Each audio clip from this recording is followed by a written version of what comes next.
नमस्कार दोस्तों अविमुक्तेश्वरानंद सरस्वती के अपमान का मसला लगातार बड़ा होता जा रहा है। अब उन पर मुकदमा भी दर्ज हो गया है।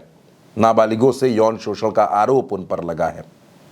शंकराचार्य अविमुक्तेश्वरानंद सरस्वती ये कहते हैं कि हमें पता था कि प्रहार होगा, लेकिन इस निम्न स्तर का प्रहार होगा इसका अंदाजा हमें नहीं था।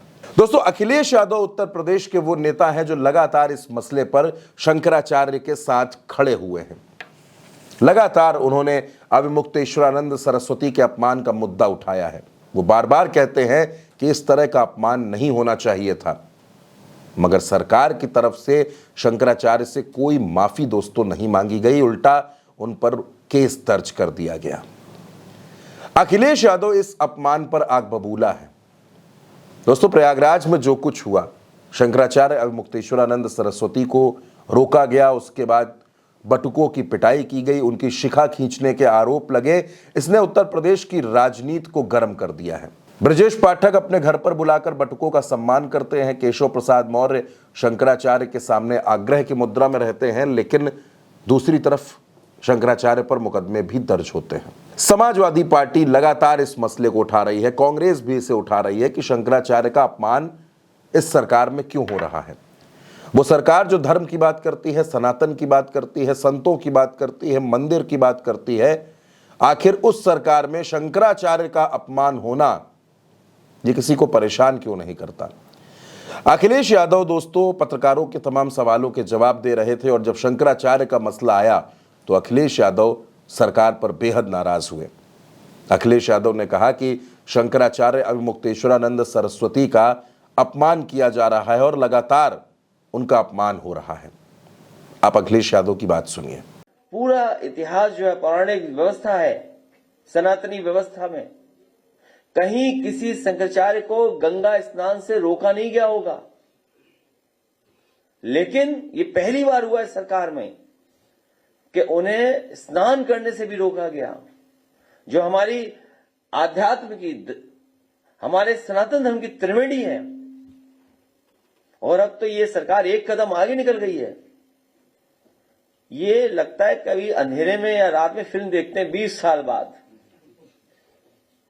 हर बात इनको 20 साल बाद पता लगती है।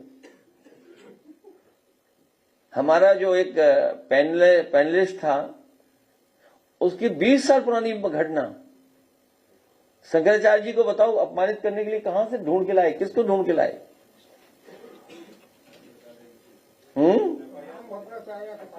हाँ, हालांकि आदरणीय, पूजनीय, सम्मानित आदरणीय राम भद्राचार्य जी के बारे में बोलना नहीं चाहिए कुछ भी, लेकिन अगर उनका चेला है ये, अगर उनका ये चेला है तो मुझसे गलती हुई है। हमने कभी आदरणीय पूजनीय राम भद्राचार्य जी पर 420 का मुकदमा था, वो वापस लिया था। मुझे उन्हें जेल भेज देना चाहिए था। और ये बात गलत हो तो बताइए, आप किसी से पूछ लीजिए आप हमारे बगल में बैठे भाई साहब। तो ठीक है, कभी कभी विचारों को लेकर के कुछ झगड़े हो जाते हैं, लेकिन अब इस सीमा पर चले जाएंगे कि आप आरोप लगा करके इस तरह का घटिया आरोप लगवाएंगे आप। इसीलिए मैं कह रहा हूं कि ये सरकार बचने वाली नहीं है।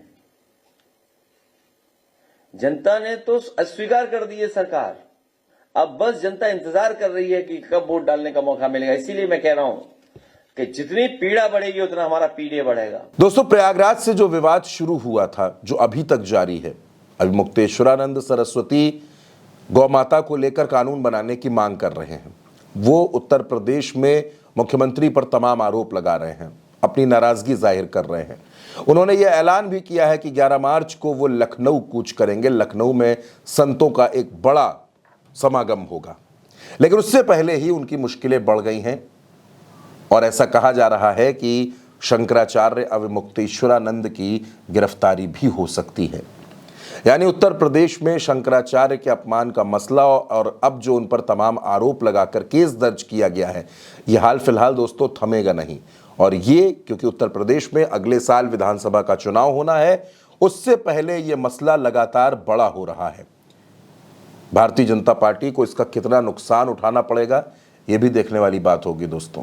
फिलहाल भारत एक सोच पर मेरे साथ इस खबर में इतना ही। आप अपनी राय कमेंट बॉक्स में ज़रूर बताइएगा। नमस्कार।